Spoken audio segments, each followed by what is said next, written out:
Alors ce matin, j'avais à cœur de vous parler un peu du témoignage de l'Église vis-à-vis du monde. Donc l'Église en témoignage pour le monde. Donc l'Église ne parlant pas des murs, mais de l'ensemble des disciples. Pour ça, on est en accord.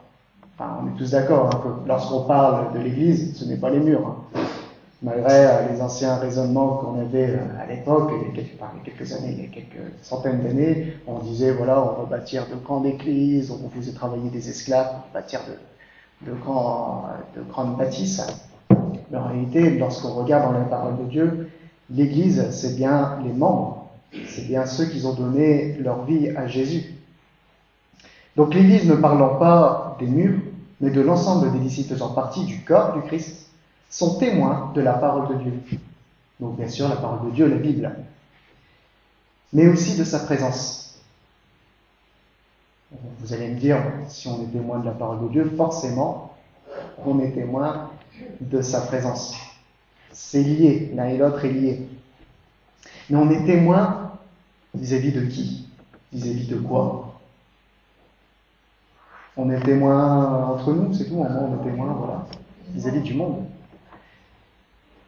L'Église a donc pour mission de faire connaître Jésus au monde qui peut être dans votre famille. Je pense que je ne suis pas le seul d'avoir dans ma famille des gens qui ne sont pas chrétiens. Tout le monde. Mais pas que dans la famille, aussi nos voisins. Est-ce que vos voisins savent que vous êtes chrétien? Est-ce qu'ils voient votre comportement? Vos amis? Enfin, c'était la semaine dernière, lui, il parlait un peu dans son témoignage qu'à un moment donné, il a perdu des amis parce qu'il changeait son raisonnement. Il y avait un raisonnement qui était centré sur la parole de Dieu. Et ça ne plaît pas. Pour vous donner une image, quand on commence à réagir comme dans la parole de Dieu vis-à-vis du monde, c'est comme si vous êtes dans l'obscurité le matin, et tout d'un coup, on vous ouvre les volets. Et là, vous avez mal aux yeux, vous vous éloignez de la personne en disant « Mais qu'est-ce que tu fais? Ça me fait mal aux yeux ta lumière. » Alors que la lumière, elle est bonne, on va dire, en soi. Ça permet d'éclairer, de voir où tu vas. Et c'est la même chose avec la parole de Dieu. Lorsque tu vis selon la parole de Dieu, ça dérange. Voilà. Lui, il est différent, c'est pas normal. Et forcément, comme l'a dit un peu Jésus à ses disciples, je ne suis pas venu vous rapporter la paix parmi vos familles. Faut pas croire ça. Je suis venu plutôt, je viens vous ramener l'épée justement. Parce que si tu donnes ta vie à Jésus, forcément il va y avoir des conflits. Pourquoi? Parce que le diable ne veut pas. Le diable ne veut pas que tu aies la vie éternelle. Le diable ne veut pas que tu suis les commandements de Jésus. Tu es un nouvel ennemi. Donc forcément, il va y avoir de l'opposition dans ta famille, parmi tes amis, partout. Donc le monde peut être de votre famille, vos voisins, vos amis, vos collègues de travail. J'ai aimé Ruben lorsqu'il disait, voilà, c'est vrai qu'il est missionnaire, il est en Bulgarie, il a une mission en Bulgarie, mais à un moment donné, il a relevé une chose, c'est que voilà, vous êtes tous des missionnaires. Peut-être pas à Hawaï ou à Saint-Tropez, là où notre cœur désire, on va dire, mais le Seigneur vous donne une mission là où vous êtes. Comme je l'ai dit, dans votre famille, dans votre travail. Est-ce que votre boucher sait que vous avez la foi en Jésus? Est-ce que vos voisins connaissent votre... je sais qu'il y a un boucher, il y a André, c'est ça? J'ai pas fait exprès, André. Voilà. André, c'est le boucher justement de David, j'ai pas fait exprès. Il sait qu'il est chrétien. Non, c'est un ancien. Donc est-ce que dans votre milieu de vie, dans votre travail, dans votre ville, on sait que vous êtes chrétien? Mais comment on voit que vous êtes chrétien? Par le comportement. Si maintenant je sors avec une grosse cigarette, avec une bouteille d'alcool, en disant allez, Jésus est vainqueur, ça ne va pas le faire. Les gens ils vont me regarder en disant il est un peu. Mais si maintenant dans l'épreuve, dans les moments difficiles, je m'accroche au Seigneur Jésus et je leur fais voir les fruits de l'esprit, le fruit de l'esprit. Je ne vais pas vous énumérer ce qui est écrit dans Galates 5. Là, vous allez donner une différence. Le sel que Jésus parle. Vous êtes le sel de la terre. Vous allez donner un goût. Nous savons que le monde recherche le bonheur, à être heureux. Mais bizarrement, ils ne le trouvent pas. Alors on va l'entendre souvent, oui, l'argent fait le bonheur, non, ça ne fait pas le bonheur, ça contribue au bonheur. Voilà, on a pas mal de débats comme ça, on se fait des illusions, le monde se fait des illusions sur le bonheur, en disant voilà, peut-être si j'achète telle voiture, je vais être heureux. On va me voir avec cette voiture-là, voilà, on va me voir, on va dire que j'ai de l'argent, on va me donner, tout le monde va m'aimer, je vais être heureux. Et en réalité, vous voyez très bien comment ça finit, on s'en lasse. On voit que c'est pas le vrai bonheur. D'ailleurs, dans les statistiques, on voit que c'est souvent les milliardaires qui malheureusement passent par le suicide. C'est bizarre quand même. Pourtant, je pensais que l'argent fait le bonheur. Je pensais qu'il allait contribuer. Mais on voit que c'est une illusion du diable dans le monde. On fait croire qu'on peut trouver le bonheur en dehors de Jésus. Ce qui est faux. Nous allons le voir par la suite.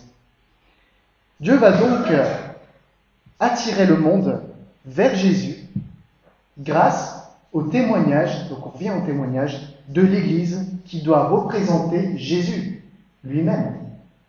Alors attention, c'est un double tranchant. Et ça, on le voit dans les Épîtres aux Romains. Je ne vais pas encore citer, on ne va pas tout lire, sinon on va pas y arriver. Mais ça peut être un double tranchant. Parce que si tu te comportes mal et que tu dis que tu es chrétien, bah c'est Jésus qu'on voit comme ça. Le monde, lorsqu'il te regarde, voit Jésus. C'est important ça. C'est pour ça que par rapport, on ne peut pas faire n'importe quoi dans l'Église. En termes de comportement, par rapport au péché, on ne peut pas accepter tout court le péché dans l'Église. Mais comment l'Église peut donner envie à la vie éternelle, à la relation avec Jésus, si elle-même, elle n'est pas heureuse? Là, ça peut être un gros problème. Si maintenant, dans l'Église, on n'est pas heureux, on ne montre pas le bonheur, les gens du monde vont dire j'ai pas envie de rester comme lui, il est triste, il est tristouné, il n'est pas. On dirait qu'il est malheureux. Donc à quoi bon d'être chrétien? Moi je cherche le bonheur, je ne cherche pas à être comme toi. La question de ce matin, c'est comment être heureux. En tant que chrétien, alors vous allez dire encore, il y a 2 mois, tu me parles de souffrance, de persécution, et là maintenant tu me demandes d'être heureux. Alors voilà, vous allez voir que ces choses-là sont liées, justement. On va le voir ça par la suite. Donc, comment être heureux? C'est une bonne question. Je pense que c'est un peu la quête, l'objectif de tout le monde. On recherche tous le bonheur. Je ne suis pas le seul quand même. Peut-être des fois on se dit, allez, il y a du soleil, on va peut-être aller à la plage. On sera heureux, on va aller en famille, on va passer un beau moment. Je serai heureux, je vais peut-être m'acheter cette voiture-là, je vais être heureux, je vais peut-être partir en vacances. Je vais être heureux. Mais après on descend sur terre et on se dit, finalement c'est déjà passé. Finalement c'était pas si bien que ça. Mais comment être heureux? Comment donner ce goût à la félicité au monde en tant que chrétien? La parole nous guide vers ce bonheur concernant l'Église. L'apôtre Pierre nous parle de diverses attitudes à avoir pour bénéficier de ce bonheur, de cette félicité. Nous allons lire dans 1 Pierre, au chapitre 3, du verset 8 à 12. Alors, je vais voir si j'y arrive. Ouais. Donc, comment être heureux? Enfin, soyez tous animés des mêmes pensées et des mêmes sentiments, pleins d'amour fraternel, de compassion, d'humilité. Ne rendant point mal pour le mal, ni injure pour injure, bénissez au contraire, car c'est à cela que vous avez été appelés, afin d'hériter la bénédiction. Bon, désolé, j'ai voulu mettre des couleurs, on ne voit pas très bien. Donc, avant de répondre clairement à notre question sur le bonheur, l'apôtre Pierre parle un peu de la communion dans l'Église. On voit qu'il y a une importance par rapport à ça. Donc bien avant ces versets-là, on voit que l'apôtre Pierre parle un peu de la mise en ordre dans les familles, on parle des responsabilités de la femme, de l'homme, dans la famille. Donc on voit que d'abord, ça commence dans la famille, et ensuite, on voit les familles, l'Église qui est la famille des familles, on voit ça avec ITA, on avait vu ça avec ITA. Donc après, c'est un rassemblement de familles, et là maintenant on peut parler d'Église. Une fois que les familles sont en ordre, on peut parler d'Église.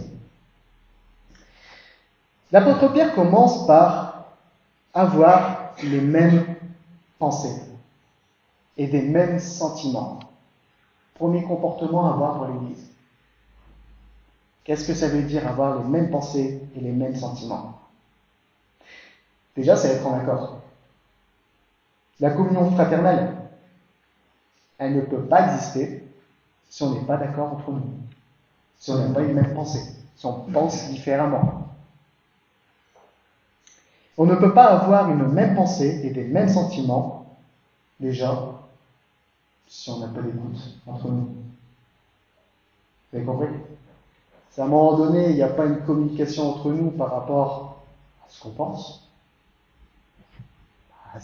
faut regarder le côté logique. Moi, je ne peux pas communier avec une personne si on ne se connaît pas l'un et l'autre, déjà. Vous voyez ce que je veux dire?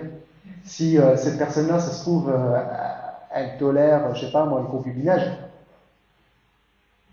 non, moi je ne le tolère pas, parce que la parole de Dieu ne le tolère pas. Et je ne peux pas communier avec une personne qui accepte le péché dans sa vie. C'est totalement la même chose. Je ne peux pas avoir une même pensée avec cette personne-là. C'est dans Habakkuk qui parle justement que deux personnes, alors je vous dis à ma manière, parce que je ne m'en souviens plus le verset proprement dit, comment il est écrit, ne peuvent pas prendre le même chemin s'ils ont des pensées différentes. Donc on ne peut pas marcher dans le même chemin. Je vous invite, je vais le rechercher ce verset-là, et limite je vous le communiquerai, mais tout simplement qu'on ne peut pas aller de l'avant, on ne peut pas communier, on ne peut pas travailler ensemble pour la mission qu'on a pour le Seigneur si on n'a pas une même pensée. C'est absurde. C'est pareil dans les entreprises. Si on n'a pas la même vision des choses, on n'avance pas, on recule. Donc, être en accord, avoir les mêmes pensées. Est-ce que vous connaissez les pensées de votre voisin ici? Est-ce que vous êtes en accord avec sa façon de penser? Avec l'Église en général? C'est important. C'est important de le savoir. Ensuite, on parle de plein d'amour fraternel. Comment on fait? C'est bien, c'est facile, on parle d'amour, on aime bien l'amour. On a une petite réponse dans 1 Pierre, chapitre 1, verset 22. Aimez-vous, c'est Pierre qui le redit encore une fois, bien avant. Aimez-vous ardemment. Ça veut dire quoi, ardemment? Il dit aussi de tout votre cœur. On voit ici la notion d'appartenance à une famille dans l'Église. On ne doit pas s'aimer, oui, c'est un frère d'église, c'est un bon chrétien, on s'aime, on se de temps en temps, voilà. Non, on demande d'avoir le même amour comme si c'était notre propre famille. Un amour, aimez-vous ardemment, c'est énorme. De tout votre cœur. On voit qu'il y a un travail aussi à ça. Parce que je vous rappelle que l'amour, c'est pas un sentiment. Je pense que vous devez le savoir. C'est une décision. Une décision d'accepter l'autre. Une décision de donner ton amour. Aimez-vous ardemment, de tout votre cœur. Ça me fait penser aussi au deuxième plus grand commandement que Dieu nous donne. C'est quoi? Aime ton prochain comme toi-même. Ça paraît facile, mais aimer son prochain comme soi-même, il y a quelqu'un qui l'a fait, qui l'a appliqué. Jésus. Jésus t'a tellement aimé, nous a tellement aimé, on a fait aussi une bande, qu'il s'est donné sa vie pour toi et moi. Est-ce que toi, tu es capable de donner ta vie pour ton voisin? Je ne vous demande pas, là maintenant, allez, ça y est, on va avoir, dire oui, avoir une réponse. Mais c'est bien de se rappeler de qu'est-ce qui est l'amour, parce qu'on regarde toujours l'amour dans le bon contexte des choses, mais on ne regarde pas dans ces détails-là. Parce que pareil, l'amour ne laisse pas, comment dire, envahir son frère par le péché. L'amour dit la vérité. Si je vois que mon frère est malade par une grippe, et que lui, il fait genre, non, j'ai pas de grippe, j'ai rien. Je vais dire, mon frère, Par amour, je vais dire, bah oui, tu peux te vexer, mais moi je t'aime, je tiens à ta santé, va voir un docteur. Tu es malade. Ça, c'est l'amour. Par contre, il y a ceux qui ne veulent pas avoir de conflit, qui ont un peu leur amour propre, on va dire, en disant oui, oui, tu as raison, tu n'es pas malade, continue comme ça, j'ai autre chose à faire. Là, c'est pas de l'amour, c'est de l'hypocrisie. C'est purement de l'hypocrisie. Et vous savez comment Jésus traite les gens hypocrites.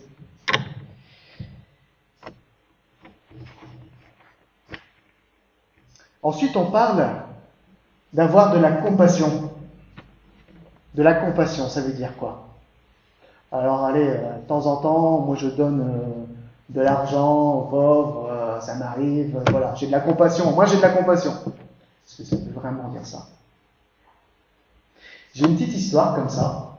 Je ne sais pas si elle est réelle, je ne m'en souviens même plus où je l'avais écoutée, pour vous dire la vérité. Mais ça m'est resté dans la tête. C'est une personne, comme vous et moi, tout simplement, en période de Noël, donc il y a une période hivernale, il y avait de la neige, le froid, etc. Et il y avait une personne qui faisait l'aumône, qui avait froid, qui était dehors, qui demandait de l'aide. Et il y a des bons chrétiens, comme nous, on va dire, qui regardaient cette pauvre personne, en disant, mais qu'est-ce que je peux faire? Est-ce que je lui donne de l'argent? Non, parce que j'ai peur, si je lui donne l'argent, il va s'acheter à boire.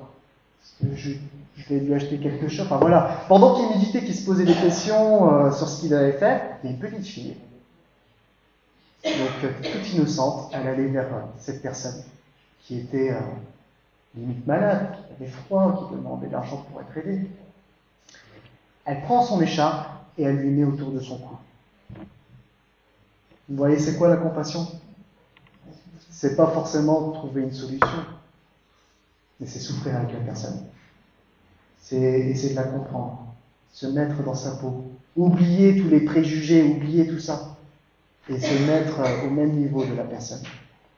La compassion ne consiste pas à le faire en acte, c'est pas ça en réalité.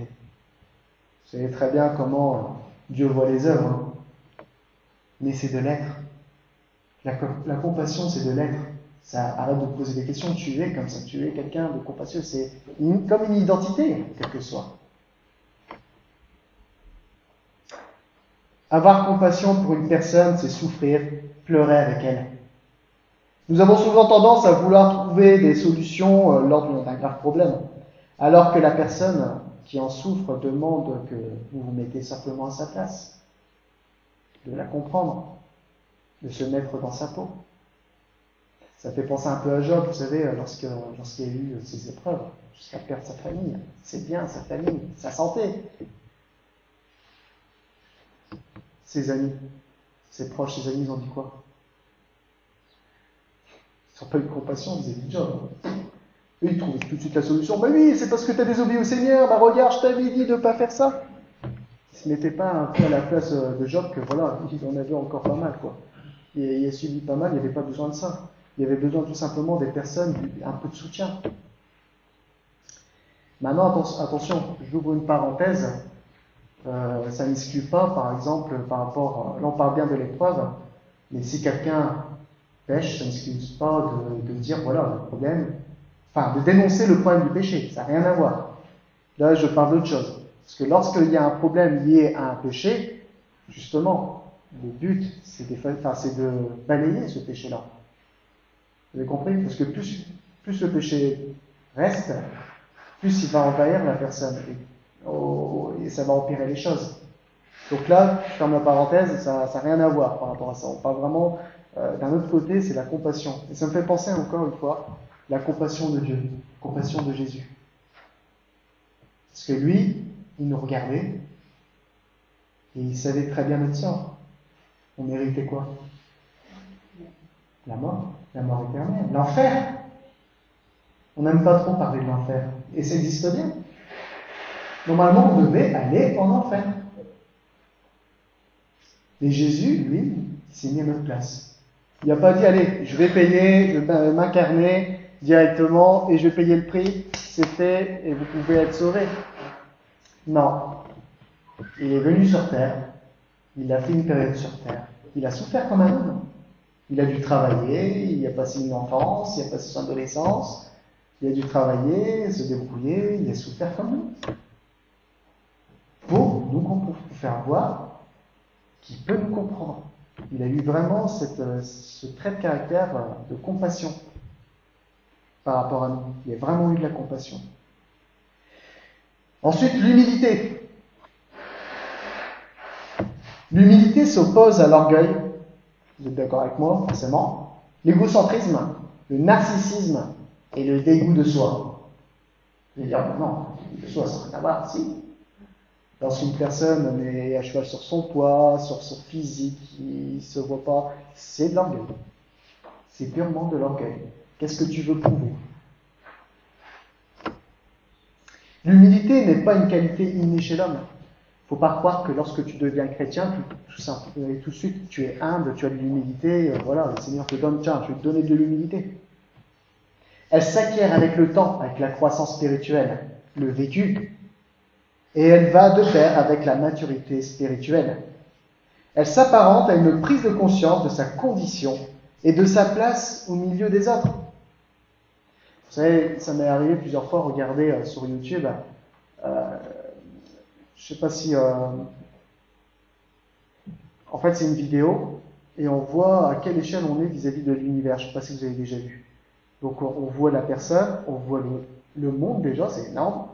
Après, on voit l'univers avec le soleil, le système planétaire. Mais encore au-delà, il y a encore plus. Il y a encore un autre plus gros soleil qu'on n'appelle pas le soleil, c'est une grosse étoile. Après, il y a encore un autre. C'est énorme. C'est énorme. On ne sera jamais exploré ça. Mais moi, je dis gloire à Dieu. Je dis Seigneur, c'est énorme. On voit ta grandeur. Je vais à croire que voilà, on est vraiment une petite, même pas une fourmi. Une fourmi, c'est énorme dans l'univers. Pareil, quand vous voyez la fourmi, il y a plus de 1000 espèces de fourmis. C'est énorme, rien que dans la création, comment c'est fort. Et c'est lorsque je me rends compte à quel point je suis petit et que le Seigneur est grand, c'est là que je comprends l'humilité.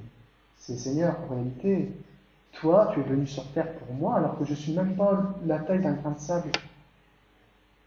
Tu aurais pu m'ignorer, je suis rien, mais tu m'as tellement aimé. Tu as accepté de venir sur la croix pour moi. Tu as été jusqu'au bout des choses. Quel amour que tu as. Et lorsque tu penses comme ça, là commence à venir l'humilité. Tu commences à être humble. En réalité, tu sais que tu n'arriveras à rien par tes propres forces. Si aujourd'hui je réussis quelque chose, c'est grâce à Dieu. Ce n'est pas par moi, par mes propres forces. Au verset 9, nous remarquons une règle aussi de conduite. Lorsque l'apôtre dit au contraire de quoi? L'apôtre Pierre insiste sur une différence, qu'on doit être différent par rapport au monde. Vous savez, vous connaissez mieux que moi, dans toute association, dans tout milieu du monde, dans les entreprises, ils ont tendance à se bouffer entre eux. On essaye de chercher les meilleures places. Si le monde voit ça dans l'Église, qui n'applique pas ce qu'on a dit, ça pose un très gros problème. Il est intéressant aussi de voir, ne rendez pas point le mal pour le mal, ou injure pour injure. Bénissez au contraire. Vous savez, moi je vous dis moi-même, j'ai plutôt de la facilité si on me fait du mal que je rends l'appareil. Pourquoi? Parce que c'est ma chair qui le demande. Et la loi, qui est dans la parole de Dieu, la loi, elle me décrit comme ça, œil pour œil, dent pour dent. Et voilà, on va tuer comme ça. Et lorsque j'ai accepté Jésus dans ma vie, il m'a donné le Saint-Esprit. Et ce Saint-Esprit-là, quand des fois ma chair, elle veut ressurgir de cette bassine-là, parce que c'était là pour payer mon baptême, lorsque ma chair avait tendance à se déclouer de la croix, le Saint-Esprit me rappelle avec la parole en disant « Attention, ton engagement, rappelle-toi ton engagement. Tu ne dois pas te comporter comme ça, parce que le Seigneur ne se comportera pas comme ça. » Vous avez compris?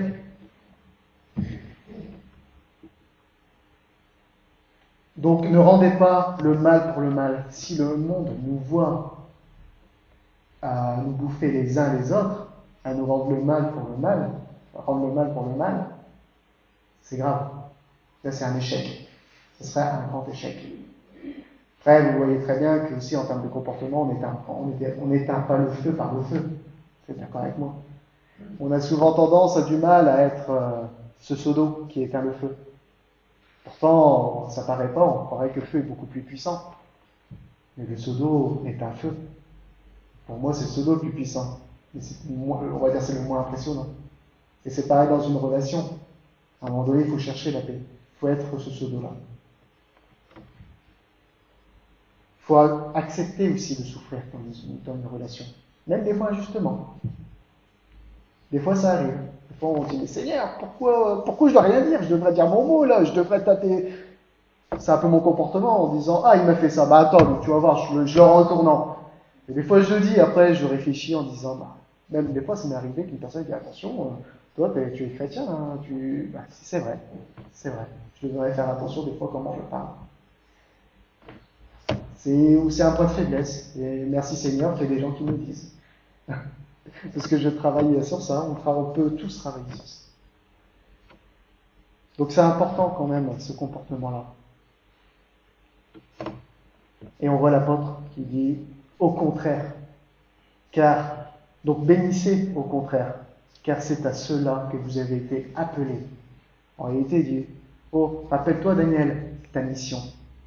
Tu n'as pas été appelé à te défendre, à faire de la boxe avec certains, mais tu as été appelé à bénir ces gens-là. Ah, c'est pas si facile que ça, Seigneur. Quand on m'insulte, et moi je vais dire, je vais bénir. C'est pas dans mes cordes. Mais le Seigneur me rend capable par le Saint-Esprit. Car c'est lui qui agit à ma place. C'est Jésus qui agit à ta place. C'est plus toi. C'est plus toi qui garde.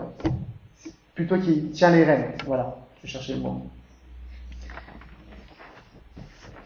Maintenant, on va répondre à la question de tout à l'heure. Parce que là, on a parlé un peu du témoignage de l'Église, à l'intérieur de l'Église, des différents comportements pour avoir un bon témoignage. Maintenant, on va parler de ce bonheur. Si quelqu'un, en effet, veut aimer la vie et voir des jours heureux, qu'il préserve sa langue du mal et ses lèvres des paroles trompeuses, qu'il s'éloigne du mal et fasse le bien, qu'il recherche la paix et la poursuive, car les yeux du Seigneur sont sur les justes, et ses oreilles sont attentives à leurs prières. Mais la face du Seigneur est contre ceux qui font du mal. Donc on voit que l'apôtre Pierre répond clairement à notre question.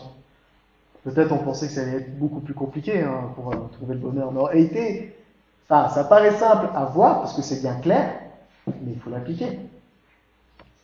Verset 10. Bon, déjà, l'apôtre Pierre ne l'a pas inventé. Il l'a repris au travers du psaume 34. Vous pouvez le lire à la maison. Déjà, dans le psaume 34, on répond justement à cette question concernant le bonheur. Donc, dans le verset 10, première réponse, pour chercher le bonheur, qu'il préserve sa langue du mal et ses lèvres des paroles trompeuses. Tout à l'heure, j'ai dit que de temps en temps, ma langue, elle a tendance à... Donc, on me demande de préserver ma langue du mal. Lorsque tu es chrétien, tu ne dois pas dire n'importe quoi, parce que tu vas rendre des comptes sur ce que ta langue dit. Il faut faire très attention à nos paroles. Et à ses lèvres des paroles trompeuses, le mensonge. C'est grave quand on ment par rapport au témoignage de l'Église. Mais même personnellement, lorsque vous vivez dans le mensonge, vous n'êtes pas à l'aise. Vous n'êtes pas à l'aise parce que vous savez qu'un jour, la vérité, elle est plus forte. Elle va ressurgir. Et vous aurez quoi? La honte, tout simplement. Et vous savez un peu, en termes de... Je m'étais un peu renseigné, les gens qui sont mythomanes. Pourquoi ils sont mythomanes? Souvent, c'est parce qu'ils ont eu un passé malheureux. Et ils ont envie de se valoriser. Donc, ils ont tendance à se créer un monde autour de soi en disant, moi j'ai ci, j'ai fait ça, je ferai ça. Mais en réalité, il n'y a rien de vrai. C'est vraiment des nuages. Il est dans son monde. Et ça, c'est une souffrance. C'est un lien à briser. C'est un lien, c'est vraiment un lien. Et on peut se libérer, au travers du Seigneur Jésus, de ça. Donc en réalité, ces personnes-là ne sont pas heureux, parce qu'ils vivent dans le mensonge. Ils font croire au bonheur, ils ne sont pas heureux. Ils ont besoin d'aide, sérieusement. Donc il y a dire la vérité, mais aussi vivre dans la vérité. Quand je parle de vivre dans la vérité, c'est aussi vivre de la parole de Dieu, sur la vérité que Dieu dit, sur les commandements que Jésus nous donne. Vous savez, tout à l'heure on parlait du concubinage. Quelqu'un qui vit dans le concubinage, je pense qu'il ne sera pas à l'aise. Il n'est pas à l'aise, parce que on voit qu'il y a on est passé à côté d'un commandement que le Seigneur veut. On a tendance à se mentir à soi-même en disant, voilà, non, mais c'est comme si on est marié aux yeux de Dieu, c'est rien, c'est pas vrai. Dans ce cas-là, on va arracher les versets qui prouvent le contraire dans la parole de Dieu. La parole de Dieu, elle est bien claire concernant ça. Mais il n'y a pas que ça, on peut parler aussi de l'homosexualité, on peut parler d'autres choses. La Bible, elle est très claire, la parole de Dieu, elle est très, très claire sur tous les sujets. Seulement que nous, notre cœur est très dur. Et on a tendance à faire notre propre Bible, la transformer à notre arrangement à nous. Et ça, c'est pas bon du tout. Parce que le monde, encore une fois, va dire, quelle différence tu as entre nous. Et c'est important d'être différent, d'être ce sel qui donne du goût. Ensuite, au verset 11, on parle de s'éloigner du mal pour faire le bien. De toute manière, on ne peut pas faire les deux. C'est pas possible. Forcément, on ne peut pas faire le mal et le bien. À un moment donné, il faut s'éloigner du mal pour faire le bien. On voit que c'est un comportement important à avoir. Si maintenant on fait le mal, même si des fois on a tendance à vouloir faire le mal par vengeance, par ci, par ça, c'est pas notre comportement. On n'a pas le droit de faire ça. Le monde nous regarde, encore une fois. Et c'est en faisant le mal, forcément, qu'on prend conscience, le Saint-Esprit nous tapote sur l'épaule en disant, regarde ce que tu as fait. T'es pas heureux. Enfin, moi je suis pas fier. Quand je fais le mal, quand j'ai fait quelque chose de mal, je suis pas fier de moi. Je suis pas heureux. Je vois, j'ai quelque chose à me reprocher, effectivement. Donc on nous demande de faire le bien, de s'éloigner du mal et de faire le bien. Donc pas que s'éloigner du mal, il faut faire aussi le bien. Ça, on a tendance à l'oublier, c'est beaucoup plus compliqué à faire le bien aux gens. Qu'ils recherchent la paix et la poursuivent. On a souvent tendance à vouloir s'attaquer les uns les autres. Et dans une relation, c'est comme dans le bâtiment, c'est plus facile à démolir qu'à construire. Quand vous démolissez, vous ramenez un bulle, tout se démolit, et c'est fini. Et c'est pareil dans une relation. On a tendance à démolir les choses. Que maintenant, à chercher à construire une relation, c'est beaucoup plus compliqué. Vous savez, c'est pas pour rien que des fois on voit beaucoup de chrétiens qui ont du mal à bâtir une relation, ou qui changent d'église aussitôt, ou qui partent, qu'ils n'arrivent pas à trouver leur milieu, parce qu'ils n'arrivent pas à bâtir une relation. Ils n'arrivent pas à bâtir tout ce qu'on a dit.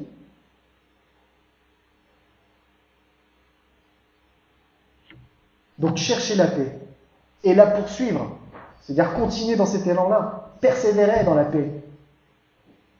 Donc, pour résumer, pour être heureux, il faut vivre dans la vérité, faire le bien, chercher la paix. Mais on voit qu'à la suite des versets, il y a encore autre chose. Et là, ça va peut-être moins nous perdre. Peut-être la suite encourageant, en disant, bon, c'est bien, on parle de vivre dans la vérité, de dire la vérité, de faire le bien, de chercher la paix, c'est beau, c'est encourageant. Mais la suite du verset peut être, je ne veux pas dire traumatisant, il faut le vivre pour être traumatisé. L'apôtre ajoute encore un autre détail qui contribue au bonheur. Et qui vous maltraitera si vous êtes zélé pour le bien. D'ailleurs, quand quelqu'un peut le lire, parce que j'ai du mal à voir ici. Et d'ailleurs, qui vous maltraitera si vous êtes zélé pour le bien? D'ailleurs, quand vous soupiriez pour la justice, vous seriez heureux. N'ayez d'eux aucune crainte et ne soyez pas troublés. Mais ne sanctifiez dans vos cœurs Christ le Seigneur. étant toujours prêt à vous défendre avec douceur et respect devant quiconque vous demande raison de l'espérance qui est en vous. Je continue. Non, c'est bon, tu peux t'arrêter là. Donc, d'ailleurs, quand vous souffrirez pour la justice, vous serez heureux. C'est incroyable. On parle de souffrance. Souffrir pour Jésus, vous allez être heureux. Parce qu'il faut revoir nos objectifs en disant, voilà, je souffre pour le Seigneur. Moi, je sais que le Seigneur ne l'oublie pas, ça. Il le voit. Et je sais que c'est lui qui va m'essuyer les larmes, comme il est écrit. Il va essuyer tes larmes, il va te consoler. En réalité, dans le monde, vous avez un avant-goût du bonheur en respectant ces choses-là. Mais le vrai bonheur, vous allez l'avoir dans le ciel, auprès de Jésus.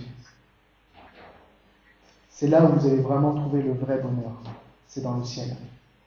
Certes, on peut l'avoir ici. On a cet avant-goût lorsqu'on vit pour le Seigneur, lorsqu'on se comporte comme le Seigneur le veut, qu'on est différent des gens. Et croyez-moi, c'est là que l'évangélisation va commencer. On croit que l'évangélisation, c'est distribuer des tracts, des Bibles. Non, c'est pas ça. Avant tout, votre mission concernant l'évangélisation, c'est votre vie. Ensuite, par rapport à votre vie, c'est votre relation dans l'Église, la communion fraternelle. Comment vous allez vous comporter entre vous. Et lorsque le monde voit cette beauté, on parle de l'épouse, comme dans le psaume 45, je ne sais pas si vous connaissez ce psaume-là, on parle justement de l'épouse du roi. Donc on parle de Jésus qui attend son épouse, qui voit et qui tombe amoureux de l'épouse, tellement qu'elle est belle. Est-ce qu'on est cette épouse-là, vraiment belle, et qu'on attire vraiment le monde par notre beauté? Alors, ne vous recoiffez pas, c'est pas ça que je parle. Je parle de la beauté de la parole de Dieu à travers de nous. Donc, il y a quand même une grosse remise en question qui se fait jour après jour par rapport à ça, par rapport à la communion fraternelle, par rapport à notre comportement de tous les jours. Et bien sûr, je suis même le premier à regarder encore mon comportement. Donc, l'évangélisation va commencer là. Il y a un petit détail que j'avais oublié tout à l'heure, quand je parlais justement sur ce verset-là, où j'ai oublié le verset 12, qui est très important. Car les yeux du Seigneur sont sur les justes, et ses oreilles sont attentives à leurs prières. Mais la face du Seigneur est contre ceux qui font le mal. Et là, on parlait justement de s'éloigner du mal et de faire le bien. Là, apparemment, ceux qui font le mal, eh ben, on a quelqu'un contre nous. Et c'est pas n'importe qui. C'est Dieu. Donc là, ça peut être très grave. Je pense qu'il y a quelque chose à bien méditer lorsqu'on a envie de faire le mal, lorsqu'on veut se comporter, de bien réfléchir avant de se comporter mal vis-à-vis des gens. Parce que ceux qui font le mal se mettent contre Dieu. C'est un détail très important que j'ai dit tout à l'heure, mais il faut le dire. Donc pour être heureux, vivre dans la vérité, dire la vérité, éloigner sa bouche de toutes sortes de mal, faire le bien, s'éloigner du mal et faire le bien, chercher la paix, la poursuivre et souffrir pour Jésus. Être capable de souffrir pour Jésus. Ça me fait penser dans le livre des Actes, lorsqu'on voit des chrétiens qui étaient heureux d'avoir été persécutés. Vous imaginez? Je ne sais plus si dans quel chapitre, mais il y en a qui étaient des chrétiens, ils étaient heureux en disant oui, j'ai été fouetté pour ci, ils étaient heureux pour avoir été martyrs pour le Seigneur Jésus. C'est impressionnant, et le monde ne comprend pas ça en disant attends, on lui donne des claques, on l'insulte, et il est encore heureux. C'est encore pire. C'est pas normal. Combien de persécuteurs se convertissent dans les pays où il y a de la persécution à cause de ça? Parce que justement, ces chrétiens-là, ils ont un comportement qu'on ne s'y attend pas. Enfin, que les persécuteurs ne s'y attendent pas en disant attends, normalement, ils devraient se défendre, ils devraient m'attaquer, ils devraient... Mais non, ils continuent à m'aimer, à me pardonner. Mais d'où ils ont ça? Je ne comprends pas, c'est pas des hommes. Donc l'évangélisation commence par là. Amen.